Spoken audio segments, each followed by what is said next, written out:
Hello friends, welcome to educational insight.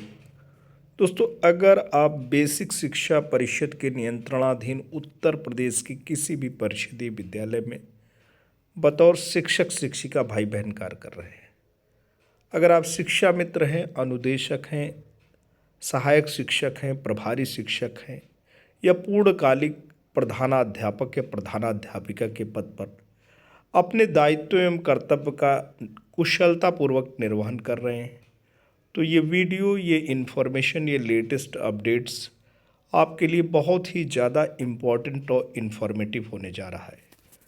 दोस्तों, academic resource person राज्य परियोजना कार्यालय द्वारा नियोजित एकेडमिक रिसोर्स पर्सन, जिनको हम एआरपी के नाम से भी जानते हैं, प्रत्येक विद्यालय में सहयोगात्मक पर्यवेक्षण के निमित्त स्कूल शिक्षा महानिदेशक द्वारा प्रत्येक जनपद में जो जनपद का परियोजना कार्यालय होता है वहाँ इनकी हाज़िरी तय होती है, और इनकी हाज़िरी जो भी तय होती है वो प्रत्येक विद्यालय के सपोर्टिव सुपरविज़न के आधार पर ही होती है। लेकिन कुछ बातें, कुछ तथ्य प्रत्येक शिक्षक शिक्षिका भाई बहन को जानना बहुत ही ज़रूरी है। यही कि एआरपी किसी भी विकास खंड में 5 की संख्या में होते हैं और ये 5 विषयों के होते हैं: हिंदी, अंग्रेजी, गणित, सोशल साइंस के अलावा विज्ञान।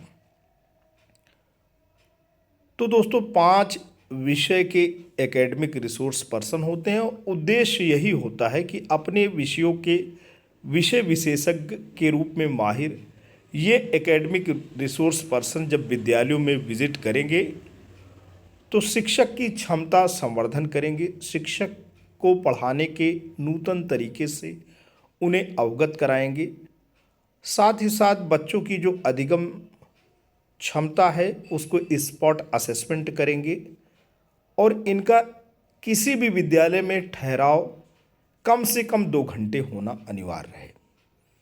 इस लिहाज से अगर देखा जाए तो कोई भी एआरपी ज़्यादा से ज़्यादा 2 परिषदीय विद्यालय का ही एक दिवस में निरीक्षण तो शब्द नहीं बोलेंगे, क्योंकि निरीक्षण हमेशा अधिकारियों के द्वारा होता है, चाहे वो खंड शिक्षा अधिकारी हों, चाहे वो जिला बेसिक शिक्षा अधिकारी महोदय हों, या जिला समन्वयक जो कि जिला परियोजना कार्यालय में कार्य करते हैं, चाहे वो जिला समन्वयक प्रशिक्षण हो, जिला समन्वयक बालिका शिक्षा हो, जिला समन्वयक निर्माण हो, जिला समन्वयक एमआईएस हो, जिला समन्वयक सामुदायिक शिक्षा हो, या जिला समन्वयक दिव्यांग बच्चों के निमित्त जो जिला समन्वयक होते हैं, विशेष शिक्षा के निमित्त जिला समन्वयक भी कार्य करते हैं।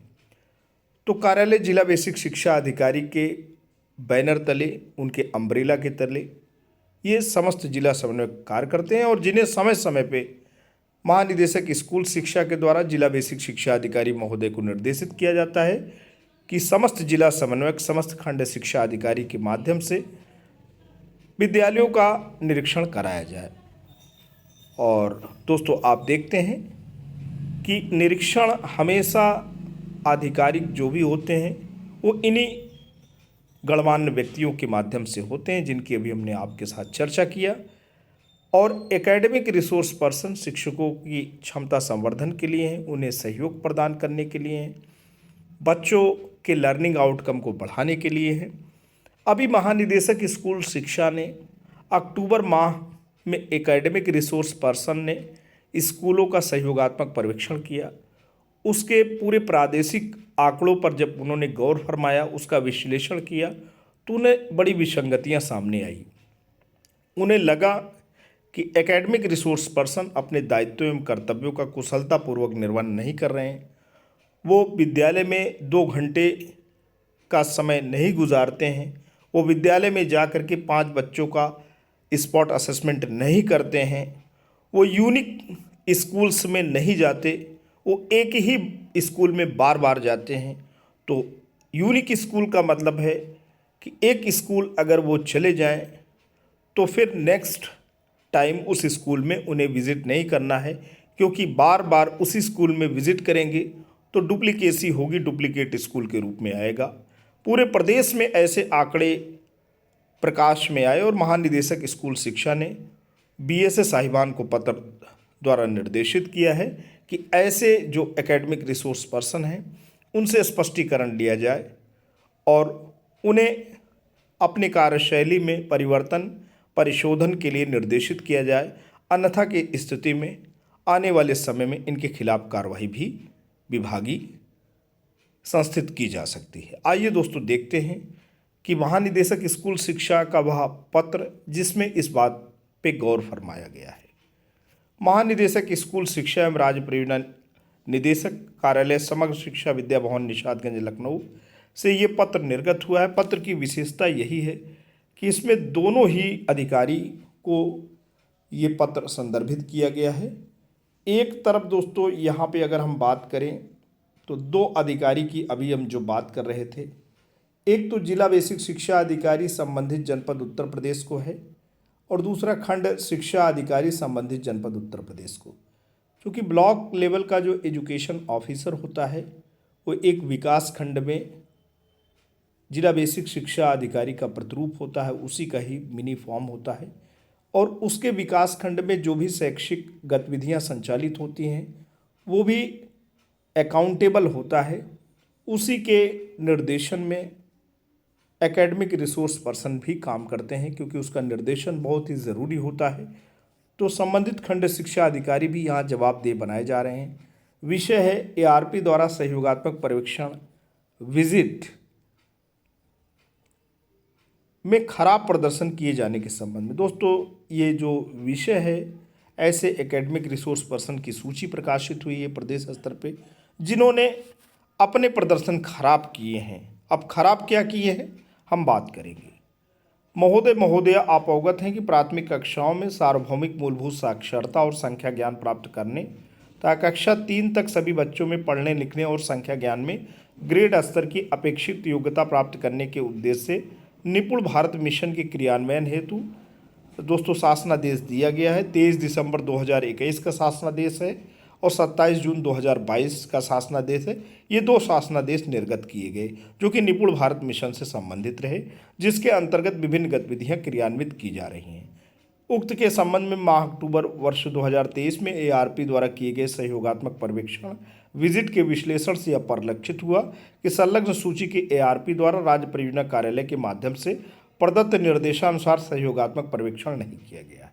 अर्थात संबंधित एआरपी द्वारा निम्नलिखित बिंदुओं में से एक या एक से अधिक बिंदुओं का अनुपालन नहीं किया गया है। अब दोस्तों ये बिंदु हैं, 3 बिंदु हैं जो कि बड़े महत्वपूर्ण हैं कि एआरपी द्वारा 100% यूनिक विद्यालयों में विजिट किया जाना। एआरपी जो भी स्कूल में विजिट करेंगे वो 100% यूनिक स्कूल होना चाहिए, यानी कि स्कूल रिपीट होने की ज़रूरत नहीं है, वो यूनिक स्कूल ही विजिट करेंगे। 30 जो सपोर्टिव सुपरविज़न है, 1 माह में इन्हें 30 सपोर्टिव सुपरविज़न करना है। तो 15 मान के चलिए कि एक दिन में अगर 2 ये सपोर्टिव सुपरविज़न करते हैं, 4 घंटे अपने देते हैं, तो इनके 15 दिवस में 30 सपोर्टिव सुपरविज़न हो जाएंगे जो कि 100% होते हैं। एआरपी द्वारा न्यूनतम 2 घंटे की विजिट किया जाना ये भी ज़रूरी है। एआरपी द्वारा 5 छात्रों का स्पॉट असेसमेंट किया जाना। कोई भी एआरपी किसी भी विद्यालय में जाएगा तो कक्षा 1, 2, 3 के बच्चे जो कि उसके सामने होंगे, एटलीस्ट यहाँ पे 5 जो स्टूडेंट्स हैं उनका स्पॉट डायरेक्ट पहुँच करके उसको असेसमेंट करना है। इससे यह भी परिलक्षित होता है कि संबंधित एआरपी द्वारा सहयोगात्मक पर्यवेक्षण गुणवत्तापूर्ण एवं राज्य परियोजना कार्यालय के निर्देशानुसार नहीं किया जा रहा है। दोस्तों ये बातें प्रकाश में आई हैं कि ये जो तीनों बिंदु हैं उसको जो संलग्न सूची में एआरपी हैं जो कि प्रदेश स्तर की सूची है वो इन बातों को फॉलो नहीं कर रहे हैं और उक्त के संबंध में संबंधित जिला बेसिक शिक्षा अधिकारियों को निर्देशित किया जाता है कि संलग्न सूची के एआरपी द्वारा माह अक्टूबर 2023 में सहयोगात्मक पर्यवेक्षण विजिट का निर्देशानुसार अनुपालन नहीं किए जाने के दृष्टिगत संबंधित का स्पष्टीकरण प्राप्त कर तथ्यात्मक आख्या 1 सप्ताह के अंदर राज्य परियोजना कार्यालय को उपलब्ध कराना सुनिश्चित करें। अग्रेतर यह भी निर्देशित किया जाता है कि आगामी माह में समस्त एआरपी द्वारा 100% वैलिड सहयोगात्मक पर्यवेक्षण सुनिश्चित किया जाए, अन्यथा की स्थिति में संबंधित एआरपी के विरुद्ध शासनादेश के अनुक्रम में उत्तरदायित्व निर्धारण भी किया जाएगा। श्री विजय किरण आनंद जी, महानिदेशक स्कूल शिक्षा, उत्तर प्रदेश। तो दोस्तों, आपने देखा कि ये पत्र रहा और ये पत्र एक प्रकार का वार्निंग लेटर है और जिला बेसिक शिक्षा अधिकारी और खंड शिक्षा अधिकारी महोदय को संदर्भित है। अब हम आपको दिखाएंगे वो सूची। ये सूची दोस्तों आपके सामने है। ये अमेठी से शुरू हुआ है, चूँकि यहाँ अल्फ़ाबेटिकल लेवल पे है। तो यहाँ पे अमेठी में अगर आप देखें तो यहाँ संग्रामपुर है। यहाँ की एआरपी जो है उनका नाम आशुतोष मिश्रा है। उन्होंने टोटल विजिट्स जो स्कूल में किए हैं 26 है। यूनिक विजिट्स यानी 14 स्कूल इनके यूनिक हैं और इनका परसेंटेज विजिट टारगेट जो कंप्लीट हुआ है 87% है, लेकिन इनका डुप्लीकेट विजिट्स 12 हुआ है। यानी एक ही स्कूल में जो है मतलब इन्होंने 26 अगर है तो उन्हीं स्कूलों में डुप्लीकेसी हो गई 12 विजिट्स। तो यूनिक स्कूल्स इनका नहीं है। और average of time in hours 2.4 hours इनका जो औसत समय है 2.4 है। तो दोस्तों आप मान सकते हैं कि इनका जो औसत समय आया है वो 2.4 घंटे आया है। विजिट विद स्पॉट और 20 और टोटल विजिट्स इनकी 8 आ रही है। और इसमें रीज़न फॉर शोकास नोटिस जारी हो रहा है, low compliance on percentage visit target, multiple duplicate visits. ऐसे दोस्तों आप देख सकते हैं। एक एआरपी महोदय का नाम मैंने आपके सामने लिया, शुरू में चूँकि इनका नाम था इसलिए लिया गया और ये आपको केवल समझाने के लिए है। व्यक्ति केंद्रित दोस्तों वीडियो बिल्कुल नहीं है। अमेठी से शुरू करेंगे, अयोध्या, आजमगढ़ और ऐसे ही भदोही। आप देख पा रहे हैं कि ऐसे ही पूरा का पूरा ये लिस्ट है, पूरे प्रदेश का लिस्ट है। बदायूं, बुलंदशहर, चंदौली। तो इस तरीके से आप देख पा रहे हैं कि एकेडमिक रिसोर्स पर्सन दोस्तों क्या गलती कर रहे हैं।